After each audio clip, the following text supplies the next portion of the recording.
நம்ம பக்கத்து வீட்ல கலைச்செல்வி. வயசு 40. இவங்க பொண்ணு 10th படிச்சுட்டு இருந்தா. கலைச்செல்வி அவங்க வீட்டுக்காரு சிங்கப்பூர்ல ஒர்க் பண்ணிட்டு இருந்தாரு. இவளும் அவங்க பொண்ணு மட்டும்தான் வீட்ல. கலைச்செல்விய பார்க்கும்போதெல்லாம் அவகிட்ட பேசணும்னு சொல்லிட்டு நினைப்பேன். ஆளு நல்லா உயரமாவும் இருப்பா, அழகாவும் இருப்பா. "என்னக்கா சாப்பிட்டீங்களா?" அப்படின்னு கேட்பேன். "சாப்பிட்டேன்னு" சொல்லுவாங்க. அந்த மாதிரி தான் பேசுவோம் முதல்லலாம்.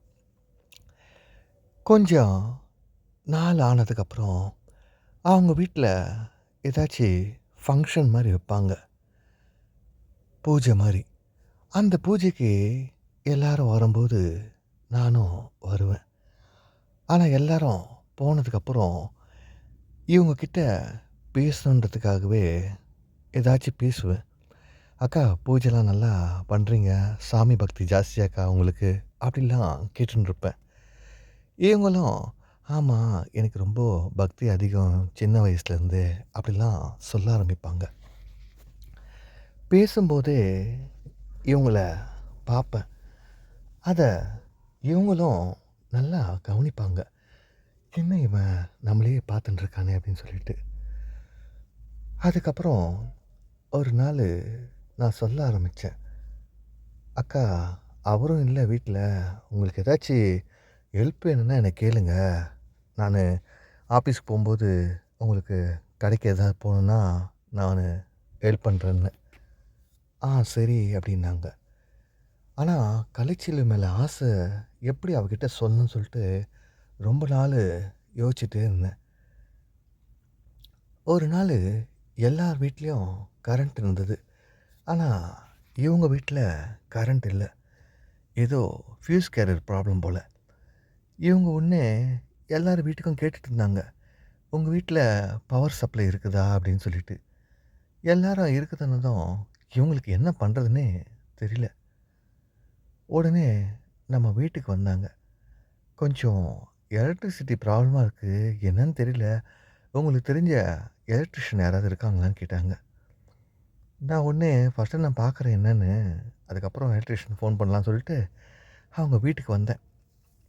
வீட்டுக்கு வந்து அந்த மீட்டர் பாக்ஸை பார்த்தேன். அதில் ஃபியூஸ் கேரியரு கொஞ்சம் கட்டாக இருந்தது. சரி, இதுதான் நம்ம மாற்றினா சரியாக போயிடுமேன்னு சொல்லிட்டு ஒரு 1/2 ஆகும் அப்படின்னேன். "ஐயோ! தோசை மாவு, சட்னிலாம் வேறு அரைக்கணும். பாப்பாவுக்கு வேறு டைம் ஆகிடுச்சு" அப்படின்னாங்க. நான் ஒன்று சொன்னேன். "சரி, நம்ம வீட்டில் தான் கரண்ட் இருக்கே. நீங்கள் அங்கே போயிட்டு ரெடி பண்ணுங்க. நான் அதுக்குள்ளே என்னன்னு பார்க்குறேன்னு" சொன்னேன். இவங்களும் அந்த சட்னிலாம் அரைக்கிறதுக்கு நம்ம வீட்டுக்கு போயிட்டாங்க. நான் இவளோட ரூமுக்கு போயிருந்தேன். அங்கே போகும்போது இவளோட ஆடைகள்லாம் அங்கே தான் இருந்தது.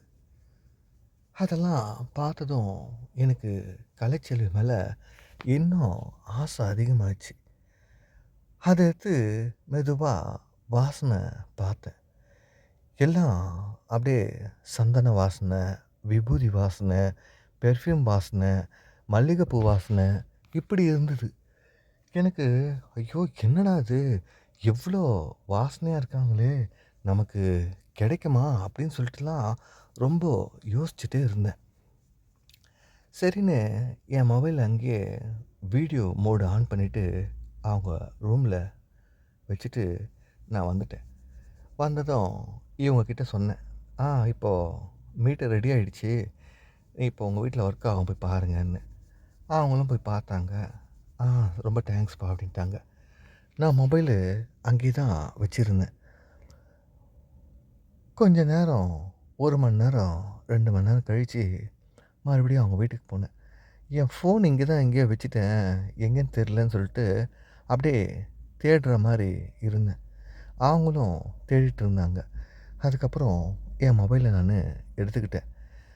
அப்படியே இப்போ கிடச்சது இங்கே தான் இருந்ததுன்னு சொல்லிட்டு வீட்டுக்கு வந்தேன். வீட்டுக்கு வந்ததும் அந்த மொபைலை பார்த்தேன். அப்போது வனஜாவ இன்னும் நான் ரசிக்க ஆரம்பித்தேன். "என்ன இவ்வளோ அழகா இருக்காளே! நான் என்ன தான் பண்ணுறது?" அப்படின்னு சொல்லிட்டு. இவளோட ஃபோன் நம்பரு என்கிட்ட இல்லாம தான் இருந்தது. எப்படியாவது ஃபோன் நம்பர் வாங்கணுமேன்னு சொல்லிட்டு, அவங்க வீட்டுக்கு போனேன். போனதும், "இப்ப கரண்ட்லாம் கரெக்ட்டா ஒர்க் ஆகுதான்னு?" கேட்டேன். ஒர்க் ஆகுது" அப்படின்னாங்க. சரி, அப்படி "காஃபி சாப்பிடுறியான்னாங்க." சரி, இதான் நல்லா இருக்குன்னு சொல்லிட்டு, சரி குடுங்கன்னேன். காஃபி போட போனதும், அந்த ஹால்ல சோஃபா மேல ஃபோன் இருந்தது. அந்த ஃபோன்லேருந்து என் நம்பருக்கு நானு மிஸ் கால் குடுத்துக்கிட்டேன். அதுக்கப்புறம் காஃபி குடிச்சதும், நானும் வீட்டுக்கு வந்துட்டேன். என்னோட நம்பரும் அவங்களுக்கு தெரியாது. ஒரு நாள் 9:30 மணி இருக்கும். அந்த டைம்ல ஒரு எஸ்எம்எஸ் போட்டேன். "ஹாய், ஹவ் ஆர் யூன்னு" சொல்லிட்டு. இவங்க உடனே எந்த ரெஸ்பான்ஸும் பண்ணாம தான் இருந்தாங்க. ஒரு 11 மணிக்கு ரெஸ்பாண்ட் பண்ணாங்க. "ஹூ இஸ் திஸ்ன்னு?" நான் உடனே வேற ஏதாச்சும் ஒரு பேர சொல்லி கேட்டேன். அவங்க உடனே "இல்லைங்க" அப்படின்னு சொல்லிட்டு மெசேஜ் பண்ணாங்க. அடுத்த நாள் காலையில ஃபோனே பண்ண ஆரம்பிச்சுட்டேன். என்னோட வாய்ஸும் அவங்களுக்கு சரியா தெரியல. நான் உடனே கேட்டேன், "ஸ்வேதா இல்லைங்களா?" அப்படின்னு. "ஸ்வேதா இல்லைங்க. நேத்து கூட எஸ்எம்எஸ் பண்ணீங்க நீங்க. அதான் நான் தான் ராங் நம்பர்ன்னு சொன்னேனே" அப்படின்னாங்க. "இல்ல, நான் ஸ்வேதா நம்பர்ன்னு சொல்லிட்டு தான் பண்ணேன்" அப்படின்னு சொல்லிட்டு கொஞ்ச நேரம் அப்படியே பேசிட்டே இருக்கும்போது, "உங்க வாய்ஸ் ரொம்ப நல்லா இருக்குங்க. எனக்கு உங்கள பார்க்கணும் போல இருக்கே" அப்படிலாம் பேசிட்டேன். அவங்க உடனே ஃபோனையும் கட் பண்ணிட்டாங்க. "என்னடா இது! திடீர்னு இப்படி கட் பண்ணிட்டாங்களே" அப்படின்னு சொல்லிட்டு ஒரு 2 நாள் அமைதியாவே இருந்தேன். 3வது நாளு ஐ அம் சாரின்னு சொல்லிட்டு ஒரு மெசேஜ் போட்டேன். அத பார்த்ததும் ஏதோ ரிப்ளை வரல. கொஞ்ச நேரம் கழிச்சு ரிப்ளை வந்தது. "நான் தான் அன்னைக்கே சொன்னேன்ல ராங் நம்பர்ன்னு" அப்படின்னு. "ஏங்க இவ்வளோ கோவப்படுறீங்க? ஏதோ ராங் நம்பர் தான். ஆனா இருந்தாலும் நீங்க உங்க வாய்ஸ் ரொம்ப நல்லா இருந்தது. எனக்கு ரொம்ப பிடிச்சிருந்தது." மறுபடியும் அப்படியே பேச ஆரம்பிச்சேன். பொதுவாவே பெண்கள் பார்த்தீங்கன்னா, முதல்ல பேசும்போது ரொம்பவே தயங்குவாங்க. அதுக்கப்புறம் அவங்களுக்கு கொஞ்சம் பரவால்ல, கம்ஃபர்டபுளா இருக்கும்போது பார்த்தீங்கன்னா, பேசவும் ஆரம்பிப்பாங்க.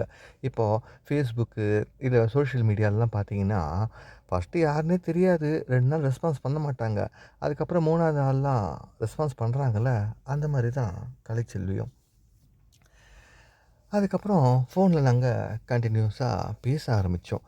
பேசும்போது சொன்னா, "என் கணவர் வந்து வெளிநாட்ல ஒர்க் பண்றாரு" அப்படின்லாம்.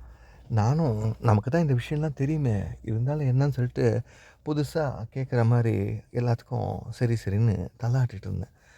1 மாசம் நல்லா பேசினதுக்கப்புறம் நானு ப்ரப்போஸும் பண்ண ஆரம்பிச்சேன். "எனக்கு உங்கள ரொம்பவே பிடிச்சிருக்கு. ஏன் நம்ம லவ் பண்ணக்கூடாதுன்னு" அப்படின்னு சொல்லிட்டு.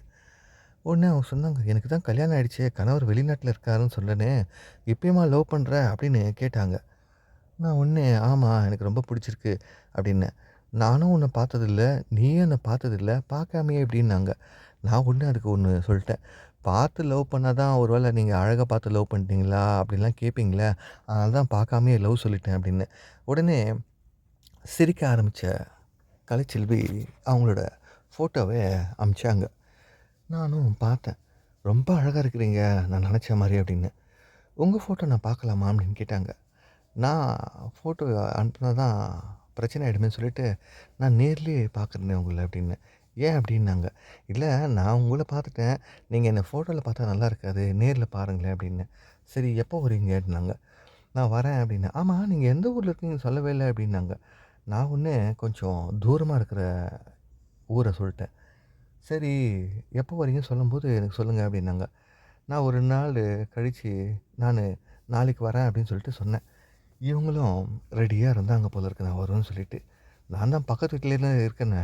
அப்புறம் என்னாத்துக்கு இவங்க வீட்டுக்கு திடீர்னு போனதும், இவங்க என்ன யோசிச்சாங்க, "என்ன அவரு வர நேரத்தில இந்த பையன் வந்திருக்கான்னு" சொல்லிட்டு எங்கள கேட்டாங்க. "என்னாச்சு?" அப்படின்னாங்க. "இல்ல, சும்மா தான் வந்தேன்னேன்." ஒரே அவங்க இதுவா இருந்தாங்க. "ஐயோ! அவன் வர நேரத்தில இவன் வேற வீட்ல இருக்கானேன்னு" சொல்லிட்டு. நான் உடனே கேட்டேன். "யாருக்காகவோ வெயிட் பண்ற மாரி இருக்கே" அப்படின்னு.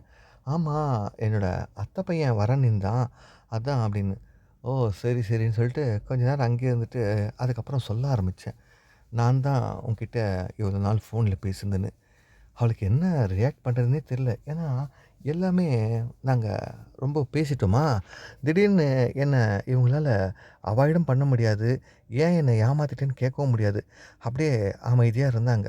நான் உடனே அவங்க கிட்ட போய் சொல்ல ஆரம்பிச்சேன். "என்னங்க, கஷ்டமா இருக்கா? இல்ல பிடிக்கலையா? இல்ல சொல்லிடுங்க அப்படின்னு. அப்படி இல்ல, நீயும் தெரியாம நான் எல்லாமே பேசிட்டேனே அப்படின்னாங்க. நான் உடனே சொன்னேன், எனக்கு முதல் தடவ உங்கள பார்க்கும்போது ரொம்பவே பிடிச்சிருந்தது. நானும் சொல்லலாம், பேசலாம்னு சொல்லிட்டு ரொம்பவே முயற்சி பண்ணேன். ஆனா, நானா வந்து பேசுனா நீங்க ஏதாச்சும் நெனச்சுப்பீங்களோ அப்படின்னு சொல்லிட்டு தான், நான் வந்து உங்கள்கிட்ட ராங் நம்பர்ல பேசுற மாரி பேசிட்டேன். எதா இருந்தாலும் சாரிங்க. ஆனா, உங்களுக்காக தாங்க அப்படின்னு சொல்லிட்டேன். இவளும் புரிஞ்சுக்கிட்டா. ஏன்னா, நமக்கும் கணவர் வெளிநாட்ல இருக்காரு. இந்த பையனும் நமக்கு நல்லா உதவி பண்றானே அப்படின்னு சொல்லிட்டு, நாங்க அன்னைக்கு இருக்க ஆரம்பிச்சோம். பொதுவாவே பார்த்தீங்கன்னா, யார் ஒருத்தரு ரொம்ப அழகா இருக்கிறாங்களோ, அவங்களுக்கு நெறைய ஃப்ரெண்ட்ஷிப் தேவைன்னு சொல்லிட்டு அவங்க மைண்டு தோவும்.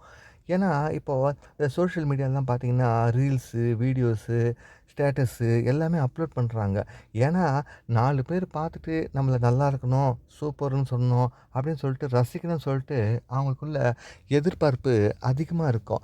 இந்த சோஷியல் மீடியால இல்லாத ஆளுங்கலாம் பார்த்தீங்கன்னா, நம்மகிட்ட யாராவது பேச மாட்டாங்களா அப்படின்னு சொல்லிட்டு அந்த மைண்ட் செட்ல இருப்பாங்க.